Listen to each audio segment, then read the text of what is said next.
अक्टूबर 1347 12 जहाज काले सागर से आकर सिसिली के बंदरगाह मैसीना पर रुके। इन जहाज़ों के आसपास के लोगों ने देखा तो सारे लोग देखकर हैरान रह गए। जितने भी यात्री थे ज्यादातर मरे हुए थे और जो जिंदा थे वो सारे बीमार थे। उनके बदन पर काले फोड़े पड़ गए थे जिनसे खून और मवाद निकल रहा था। सिसिली के राजा द्वारा इन जहाज़ों को बाहर निकालने का आदेश दिया गया, लेकिन तब तक काफी देर हो चुकी थी। नमस्कार दोस्तों, आज हम एक ऐसे महत्वपूर्ण और दुखद घटना के बारे में बात करने जा रहे हैं जिसने मानवता के इतिहास को पूरी तरह बदल कर रख दिया। हम बात कर रहे हैं ब्लैक डेथ यानी कि ब्यूबोनिक प्लेग की। एक ऐसी महामारी जो 14वीं और 17वीं शताब्दी के यूरोप में अदृश्य दुष्प्रभावों का सामना करने को मजबूर कर दिया। ब्लैक डेथ का नाम सुनते ही आपके मन में कई सारे प्रश्न उठ सकते हैं। ये कैसे फैली, लोगों के जीवन पर इसका क्या प्रभाव पड़ा और सबसे महत्वपूर्ण, क्या हम इससे कुछ सीख सकते हैं। इस वीडियो में हम आपको ब्लैक डेथ के विषय में विस्तार से जानकारी प्रदान करेंगे ताकि हम समझ सकें कि कैसे एक महामारी ने समाज और मानवता के संदर्भ में अद्वितीय परिवर्तन का कारण बनी। तो चलिए हम आगे बढ़ते हैं और जानते हैं ब्लैक डेथ की कहानी कैसे शुरू हुई और यह कैसे मानवता इतिहास को चुनौती देने वाली एक महत्वपूर्ण घटना बन गई। सबसे पहले हम बात करते हैं इतिहास की।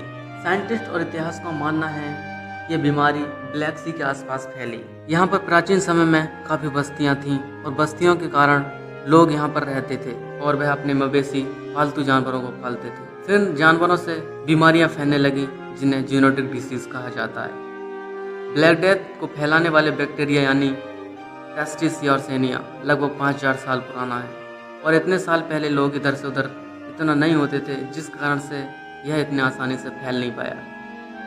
अभी हाल ही में लातविया के रेनिकोलस नामक स्थान पर एक शिकारी की खोपड़ी मिली जिसका नाम साइंटिस्ट ने RB 2039 रखा। इसके कंकाल में यर्सेनिया प्रोस्टिस की मौजूदगी काफ़ी ज़्यादा थी। यह बैक्टीरिया यर्सेनिया स्यूडोट्यूबरकुलोसिस का वंशज था। ब्यूबोनिक प्लेग की 6वीं और 8वीं सदी में प्लेग ऑफ जस्टिनियन के नाम से जाना जाता था। इस बीमारी ने उस समय पूरी दुनिया में लगभग 2.5 से 5 करोड़ लोगों की जान ली। ब्यूबोनिक प्लेग का दूसरा हमला सन 1347 में हुआ, तब इसका नाम दिया गया द ब्लैक डेथ। इस दौरान इसने यूरोप की 1/3 की आबादी को खत्म कर दिया। ब्यूबोनिक प्लेग का तीसरा हमला सन 1894 के आसपास हुआ जिसने 80,000 लोगों की जान ले ली और इसका ज़्यादातर असर हांगकांग के आसपास देखने को मिला। दोस्तों, ऐसा नहीं है कि इस बीमारी का प्रकोप भारत में देखने को नहीं मिला। सन 1955 से 57 के बीच भारत में इसका व्यापक प्रकोप देखने को मिला। उस समय लगभग 1 करोड़ लोगों की जान इस महामारी की वजह से गई और इसके बाद सन 1994 को भारत के 5 राज्यों में ब्यूबोनिक प्लेग के करीब 700 केस सामने आए। इनमें से 52 लोगों की मृत्यु हुई। दुनिया भर में 2010 से 15 के बीच लगभग 3248 मामले सामने आ चुके हैं, जिनमें से 584 लोगों की मृत्यु हो चुकी है। इन सालों में ज़्यादातर मामले democratic Republic of Congo, Madagascar, Peru से आए हैं। इससे पहले 1970 और 2000 दशक के बीच में यह बीमारी चीन, भारत, रूस, अफ्रीका, लैटिन अमेरिका और दक्षिण अमेरिका में पाया गया। दोस्तों, अब जानते हैं बीमारी कैसे फैली। ब्लैक डेथ बीमारी यर्सेनिया पेस्टिस के द्वारा होती है जो चूहों और उनके कीड़े फ्लीज में पाई जाते हैं। जब यह बैक्टीरिया चूहे के अंदर बहुत ज़्यादा मात्रा में हो जाते हैं तो चूहा मर जाता है। जब कोई चूहा जिसमें यर्सेनिया पेस्टिस नामक बैक्टीरिया होता है किसी इंसान या किसी जानवर को काटता है तो उसके ब्लड के जरिए किसी इंसान या जानवर की बॉडी में यह बैक्टीरिया प्रवेश कर जाता है। अब एक कैसे जानवरों से इंसान तक फैली, चलिए बात करते हैं। बंदर और या अन्य जानवर चूहों के जीवाणु से भरे रक्त में प्रवेश कर लेते हैं। जब कोई इंसान या जानवर के संपर्क में आता है तो उसका मांस खाता है तो उसके शरीर में जीवाणु प्रवेश कर जाते हैं और इस तरह से ये जानवरों से इंसानों में हो जाती है।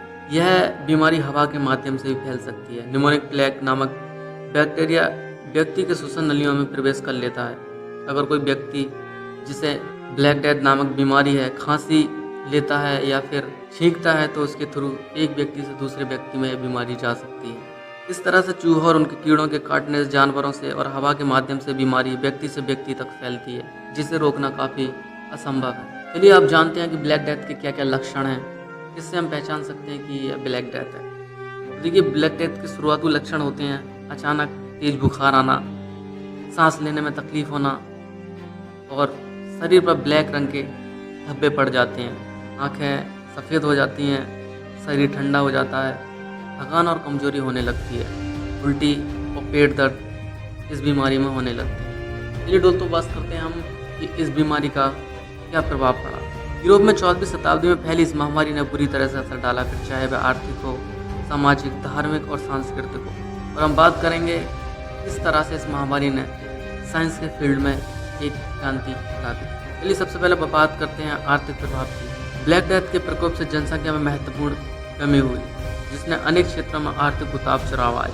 कृषि के क्षेत्र में काफ़ी गिरावट देखने को मिली, जिससे लोगों की आमदनी पर काफ़ी असर पड़ा। व्यापार, अब लोगों को इतना डर बैठ चुका था कि लोग अपने घरों से बाहर नहीं निकलना चाह रहे थे। कृषि और व्यापार ने आर्थिक मंदी को बढ़ा दिया, जिससे सामाजिक संरचना पर काफी असर पड़ा। अब बात करते हैं सामाजिक बदलाव। ब्लैक डेथ के प्रकोप ने समाज के बड़े परिवर्तनों की शुरुआत की। अब लोग एक दूसरे के पास ज्यादा बैठना पसंद नहीं कर रहे थे। जनसंख्या की कमी से समाज, व्यक्ति और सामूहिक बदलाव आए, जैसे कि कामकाज की प्रणाली में बदलाव आने लगे। अब लोग ऐसे काम देखने लगे थे जिससे बाहरी लोगों से कम इंटरेक्शन हुआ जा सके। छोटे छोटे समूह बनने लगे थे जो आपस में एक दूसरे की मदद करते और किसी बाहरी आदमी का हस्तक्षेप नहीं करना चाह रहे थे। धार्मिक और सांस्कृतिक प्रभाव। देखिए, जब कोई ऐसी महामारी आती है या कोई आपदा आती है तो लोगों के मन में एक ऐसा मिथ्या बैठ जाता है कि भगवान या हमारे पूर्वज हमसे नाराज हैं, जिस कारण से महामारी फैल रही है। ब्लैक डेथ के प्रकोप ने धार्मिक और सांस्कृतिक प्रथाओं पर काफी प्रभाव डाला। जब लोग अपने चारों तरफ किसी डेथ बॉडी को देखते तो उनके मन में बस एक ही बात आती कि अब भगवान ही इसका सहारा है और वही इस संकट से बाहर निकाल सकते हैं। तो लोगों को इस डर ने धार्मिक आराधनाओं और आध्यात्मिक में वृद्धि को प्रेरित किया। चिकित्सा और विज्ञान के क्षेत्र में प्रगति। ब्लैक डेथ के प्रकोप ने चिकित्सा और विज्ञान के क्षेत्र में नवाचार पैदा किए। साल 1894 में पहली बार अलेक्जेंड्रिया यर्सी नामक वैज्ञानिक ने प्लेग के कारण को पता करने का मालूम किया। बीमारी यासिन पैट्रिक बैक्टीरिया के कारण होती है। 20वीं सदी के मध्य में वैज्ञानिक एंटीबायोटिक दवाओं के साथ इस प्लेग बीमारी का इलाज करने का टीका बना लिया, बशर्ते इस बीमारी का समय के साथ चलते इलाज किया जा सके। बीमारी का पहचान करने के लिए फिजिकल टेस्ट, ब्लड टेस्ट होना ज़रूरी है, जिससे उसका परीक्षण करके पता लगाया जा सके कि व्यक्ति को प्लेग की बीमारी है या नहीं। आज के समय बेमोनिक प्लेग का टीका उपलब्ध है, लेकिन WHO सिर्फ उन्हीं लोगों को टीका लगवाने की सलाह देता है जिनको संक्रमण से बहुत ज़्यादा खतरा है, जैसे स्वास्थ्यकर्मी, लैब में बैक्टीरिया का परीक्षण करने वाले व्यक्ति, क्योंकि यह बीमारी के फैलने के बहुत कम चांस है।